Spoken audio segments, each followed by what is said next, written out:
Um, you, it's something that we've actually talked about quite a bit, and it goes into this adipose tissue, the complications, and this is the path length problem. And I think this is important because one of the comments that got left, which is great, I'm happy that that happened, was a link to a paper that assumes to be validating the human. So I've read that paper. I mean, they validate it through a different NIRS device. And there's several different types of NIRS devices that use different methods to try to deal with probably the core difficulty of NIRS, and it's this path length problem. Yeah, so that's a great way to talk about these differences in devices. And so, if you look at all NIRS devices are based on the Beer-Lambert law of measuring concentrations using light. And one of the things in Beer-Lambert is you have to know the path length if you want to know the concentration. It's just a fundamental in that equation. But when you measure in a scattering media, the path length becomes ambiguous. And so that's the fundamental problem. It's why NIRS is hard, is you don't know the path length. If we knew the path length, everything would be a lot easier.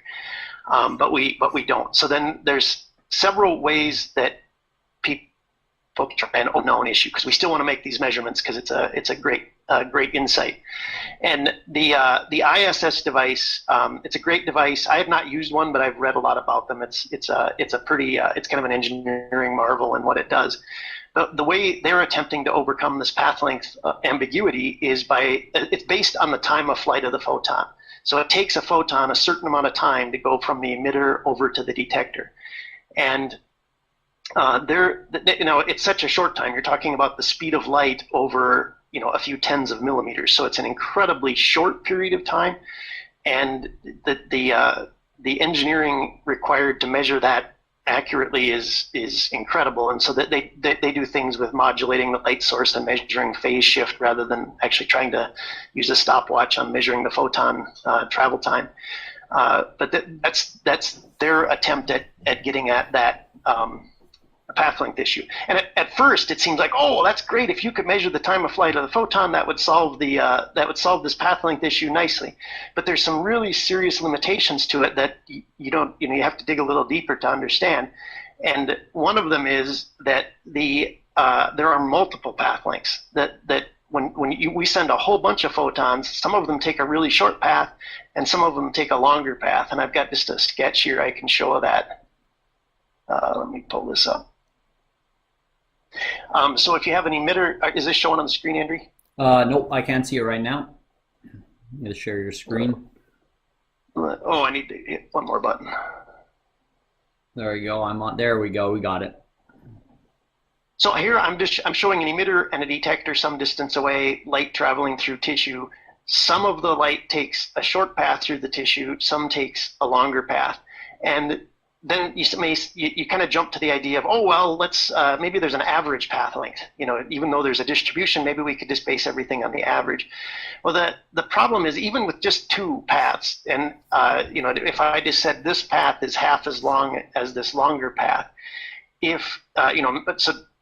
maybe this is 50 millimeters long and maybe this is 100 millimeters long, just for rough numbers. If the absorption is low in the media, then the average path length or the effective path length will be the average of these two path lengths. So it would be 75 millimeters in that case. But as the absorbance gets higher, the effective path length tends toward the shorter path.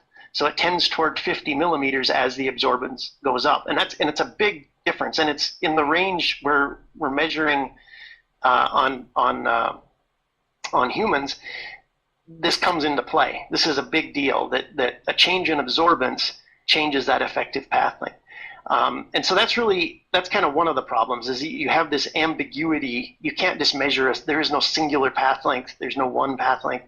And that's one of the problems. Then the next problem is that tissue is really layered. So if I were to draw some lines in here, there's a really thin layer up here at the top. That is the the epidermis, and then you have the dermis, where this is where there's a lot of skin blood flow up in this layer, and then you have some adipose thickness, and your muscle is down here, and the optical properties in these different layers is very different, and you can observe this. Just go to the store and look at a steak. Go to the grocery store and look at a steak. The fat is white, and if you warm it up, it actually is kind of translucent. You can kind of see a little bit into it, and the muscle is, of course, is dark red. When there's blood in it, it's even darker red, and very more highly scattering. So there's very different optical properties in these different layers. So not only do you need to know the total path length of the photons, you need to know the path length in each of these layers. And so that's where, when you look at the ISS, even though from an engineering perspective, it's a great device, has some really sophisticated electronics, it doesn't solve some of these problems that we need to solve in order to measure accurately in tissue. Okay, so because sometimes you read about those devices and they say something like, yeah, well, we don't need to know the path length. And they assume that because they just measure the time and make assumptions about path length. Well, yeah. So when they're measuring the time, yeah, then that's one way of trying to get to know something about the path length. But some of the devices that say, well, they don't need to know the path length, they train it out. Yeah. So another approach to this would be to say, well, let's build a training set. So we'll say, well, what if the SMO2 is this and the THB is this, then what do we actually measure? Well, then you don't need to know the path length, because you're essentially you're accommodating that by building a training set. And so that's what a lot of devices do. And it's based on what I've read about the Human. That's how they created the Human algorithm, was they trained it on humans using the ISS as a gold standard. Okay. And makes the so there's a number of validation problems sense. with that. Yeah, if the ISS has limited measurement capability, well, then you're training to that limited measurement capability. But then the next problem is, when you measure on humans, it's really difficult to get a controlled manipulation of humans to cover all of the variations that you need to see. So you need to cover all of the ranges of adipose thickness, all of the ranges of THB, all of the ranges of SMO2, whether there's melanin there or not, and then variations in skin blood flow.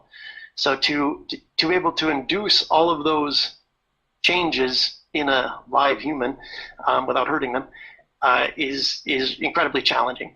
And so so that was the only approach there, is this, well, train on a limited set and then extrapolate from there. That's and that's a valid approach. I mean, it just means that your device only works over a small range. Another approach that people try to do is they build tissue phantoms. I spent a fair bit of time trying to do this in a past career.